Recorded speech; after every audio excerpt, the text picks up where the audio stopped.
mbokk 13 TV ñu ngi leen di nuyu bu baax am mbégte retrouver leen tey nag ñu am interview ak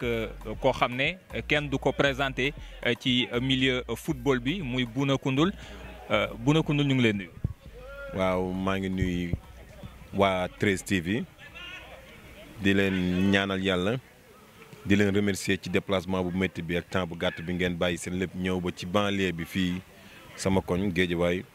pour assister sama entraînement Bouna Time Academy du nuyu waa Sénégal gi yëpp. Bouna Time suñ koy wax bu ñu xoolee ambiance bi ça doit refléter sa personnalité mais gis nañ ko également ak ambiance bi fii ci académie bi. Bouna Time xam nga heure moom lépp loo gis ci àdduna rek ci temps lay amee Bouna su duggee ci terrain bi mooy Bouna Time Bouna su génnee terrain bi war a defanteeg famille bi mooy Bouna Time Bouna su nag ba mu nekkee élève nekk ci classe yi mooy Bouna Time moom c'est maintenant chaque fois lu am rek ci temps bi ko defee te académie bi moom car macha allah gos yi comme ni ñuy waxee rek turandoo dafa am loo xam da nga koy jël ci moom. ñi académie bi gis nga tey yéen a gis nga ni ngeen xale yi ñoom ñëpp dañoo sympa dañuy kontaan.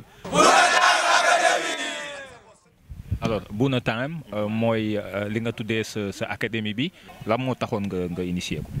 soo xoolee nag man ak sama agent bi nga xam ne mooy sama partenaire moom dafa waroon a ñëw finlandais bi 2013 dañ commencé woon ma ne ko su ma demee ba arrêté sama carrière bëgg naa ñu def dara mu ne effectivement ak li nga am Sénégal jaar-jaar boobu war na mën a ubbi dara te en 2008 ba ma daan joué arrêt yi ma daan def États-Unis dañuy wax naan it's Bouna Time ma daan def chaque match dama jëndoon ay maillot Sénégal bu 2002 bi doon ko jaay. supporter yi ko daan jënd ba ma après match bi dañuy ñëw ma signé ko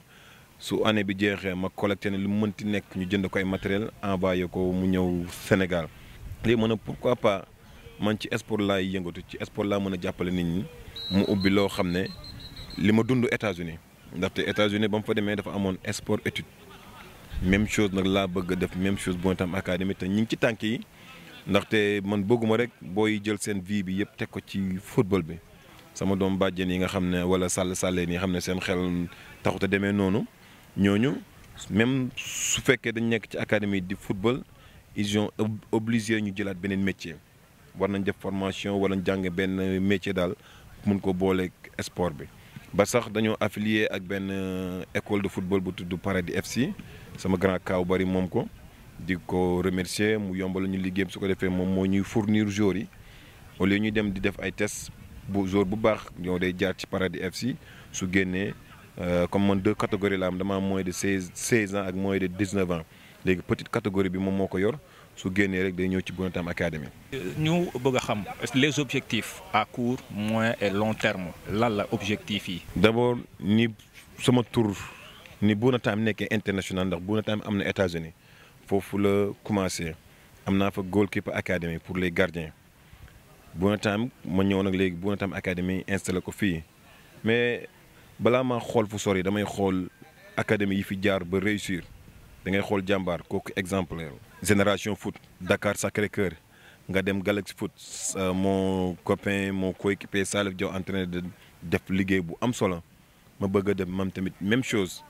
plus sama expérience bi ma dundee États-Unis fi ma jot a jaar foofu moom laa indi pour def même chose ndaxte bëgg naa.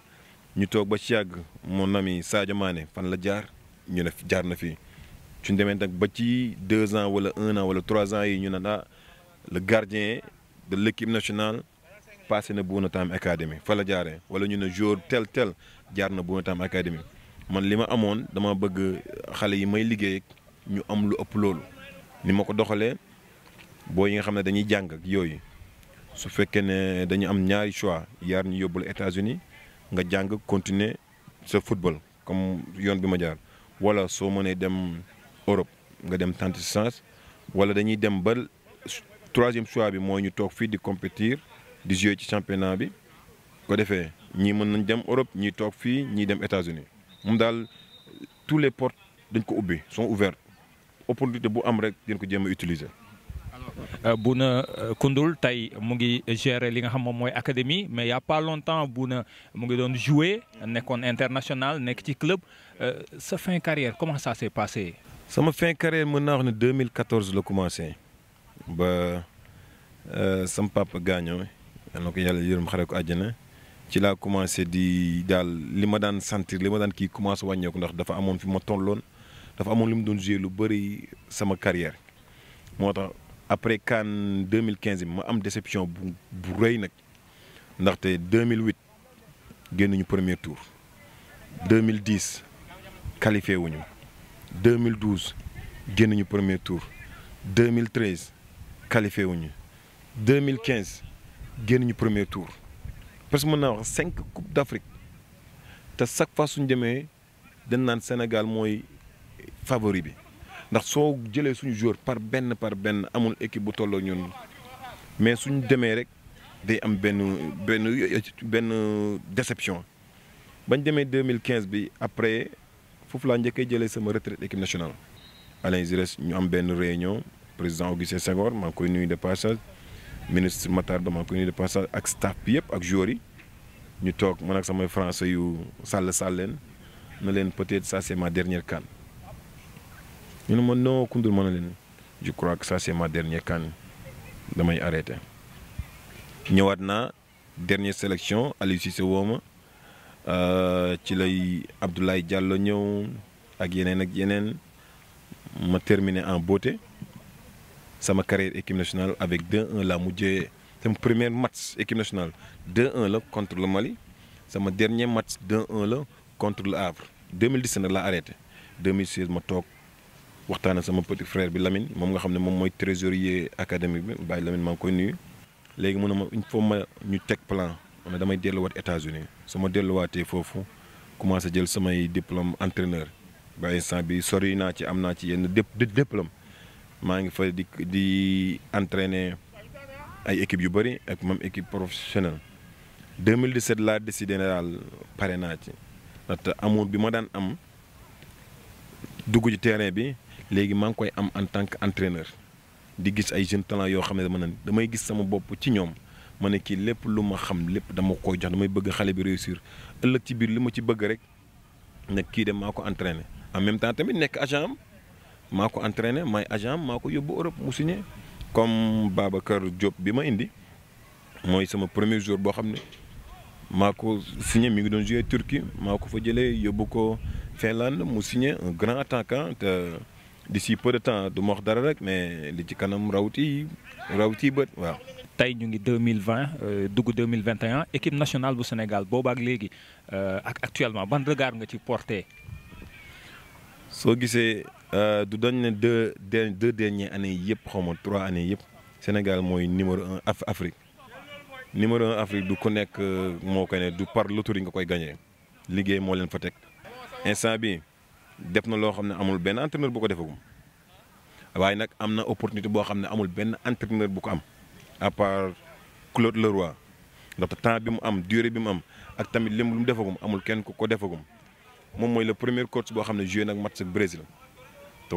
contre le Brésil ba ma xoolee mais ma ne Sénégal moo mën équipe Brésil bi ma gis mais xoolal différence bi rek moo tax tuuti ay réglage rek ñu mënoon gagné ba résultat loolu doon na doon lu am solo ci équipe nationale bi. équipe bi daal defe naa ne pare nañ pour ñu mën a def loo xam ne ñun ñëpp moom lañ bëgg sama classe gi football nañ ba tëdd ci terre yi mënuñu ko am classe ñoom sama grand El Hadj Diouf ak Henri Camara def nañ ba sonn mënuñu ko am kon boog ñii nag nañ ñu siggil am nañ moyen bi am nañ lépp nañ jël yëpp ni ko waxee nañ boole suñu xol yi ñu doon benn jàppale booy yi ëllëg booy yi mën a gagné ñu mën a siggi na Sénégal kat finalement gagné nañ Coupe d'Afrique. pour yow lan moo des parce que nit ñi nee nañ am nañ tout ce qu'il faut mais lan moo des ci sa gis-gis. du ma wax ne am nañ lépp lu ko war de ndax suñu amoon lépp gagné nañ Coupe d'Afrique bi Algérie mi am lépp li ko war. daf ñu dóor deuxième match ñu dóor ñu kon Algérie daf ñoo jàng mais ñu est-ce que jàng nañ Algérie ni mu waree ba ma daan joué actif dama daan wax naan fukk di gas fukki di suul dara du sot mais dama ne léegi gis nga suy fukki di gas benn di suul kàmb du am ndax yàq dafa gën a gaaw defar loolu laa waxoon sama discours ba ñuy dem CAN 2015 sama dernier CAN ma waxoon ma ne gis nga ñiy supporter nañu supporter ñiy ñaan nañu ñaan ñiy jaay gerte nañu jaay gerte ñoo xam ne mënuñu supporter mënuñu def dara nañ neutre ndax su fekkee ne ku nekk li nga war a def defoo ko à 100% joueurs yi dugg ci biir def seen fulla ak fayda mën nañ am réussite mais su fekkee ne man supporter la mais dama bëgg nekk entraîneur wala man jaaykatu gerte la mais dama bëgg nekk technicien bi man joueur la dama bëgg nekk entraîneur ku nekk jaxasoo du dem nga toog ci biti neex na trop mais soo duggee ci terrain bi am na beneen réalité mais ñi ci terrain yi tamit nañu xam ne ñoom ñoo fi bàyyi ñi ne ci naaj bi ndax supporter dafa nekk man supporter la xam naa ni mu méttee yenn Sénégalais yi déception bi ñuy am nan ñoo xam dañu dem ba nañu équipe nationale ñoom duñ ci seetaanate ndaxte chaque fois dañuy am déception loolu dafa xaw a métti day ñaan nag déception boobu nag bis ñëw ci CAN 2022 bii di ñëw mu doon réussite mu doon loo xam ne siggil na nit ñi dina tax ñu fàtte ndaxte ay moment yu tuuti ay succès yu tuuti lañ am ci équipe nationale bi tax na nit ñi fàtte seen coono seen problème mu àdduna bi yëpp imagine suñu demee ba gagné coupe d'Afrique bi dinañ mën a sigg xool yeneen pays africain ne leen am nañ coupe d'Afrique comme yéen léegi succès bi ñu am ci coupe du monde bi ban africain moo ko amagum kon boog nañ jàppale équipe nationale bi xam ne ku jàppale wul équipe nationale bi sa bopp rek nga jàppale woon. alors équipe nationale bi yow gardien de but nga regard bi nga porté ci muy Edouard Mendy ak Alfred Gomis. ci man le meilleur gardien africain léegi sénégalais ndaxte maa ngi ko doon wax maam Fatou Ndoye mën na ko Edouard Mendy mooy le seul gardien africain noir nag laa mën a wax buy jouer championnat Angleterre nekk fa titulaire ban gardien africain moo am Angleterre à part Edouard Mendy xaw ma ko de te man championnat boobu laay suivre te nekkul n'importe qui mooy jouer Chelsea te nekkul n'importe qui mooy ñëw fekk gardien titulaire Espagne Kepa nga jël ko teg ko ci banc bi gisuguma beneen gardien bu ko defagum nga dem France Gomis xool ko nga dem Italie am na ku sant Thiam Ablaye Diallo mi ngi fi mais ñun meilleur gardien africain daal xam naa ne sénégalais la. Mendy bi muy dem Chelsea moom sax mu soufflé turu Gomis ngir ñu waa ren recruter ko mu doon complicité bu war a am seen diggante justement mu jox ñu transition pour ñu wax un peu ci yow ak sa diggante ak benn gardien boo xam ne nekkandoo ak moom équipe nationale muy Khadim Ndiaye mu defoon fi benn interview am lu mu waxoon sa diggante benn ñagas-ñagas est-ce que mën nga ñëwaat un peu ci loolu yàq Khadim Ndiaye la moo newoon seen diggante ba on a le sentiment que y avait un problème. non billahi amul benn problème sama côté daal man xaw ma ci benn problème te defe naa ne Khadim amu ci benn problème wax naa ci nag mosuma cee wax 2 ans xaw ma coupe du monde 2018 la woon mosuma ci wax xam nga des fois am na ay questions yoo xam ne day yàq am na yoo xam ne questions yoo xam ne question de piège la xëy na dafa daanu ci piège bi mais daal Khadim même famille la ko man sama cousine mi ngi say kër Khadim kon boog kooku mënuma ko xoolee beneen bët bu dul sama frère la li ma yàgg wax rek match bi naan Sénégal Cameroun bu na ko mais kan moo ma échauffé kan moo pare na ma waaye booy demal dugg ci biir nga def sa match Khadim la te am naa coach Samba Fall foofu mais Khadim dafa jël lépp nag moom moo ma échauffé moom tamit su daa am match même noonu gis nga ñoo ñëpp ñoo bokk gaal gi su Sénégal gagné kan moo gagné mais est-ce que mos nga gis joueur bi dugal bii bi naan way man dugal naa bii bi dañ naan non le Sénégal a gagné dinañ bind na joueur bee dugal kon boog muy Khadim muy man muy Mendy muy Gomis ñun ñëpp ñoo bokk suñu Sénégal ànd nañ Corée Khadim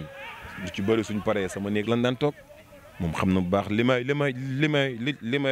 may wax ñu seq jàmm ak salaam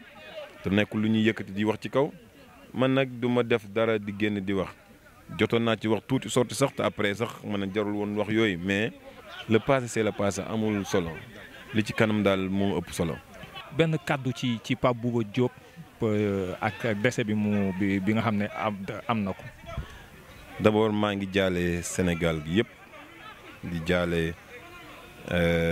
président Augustin Senghor di jaale ministre Matar Ba ministre sport di jaale président de la République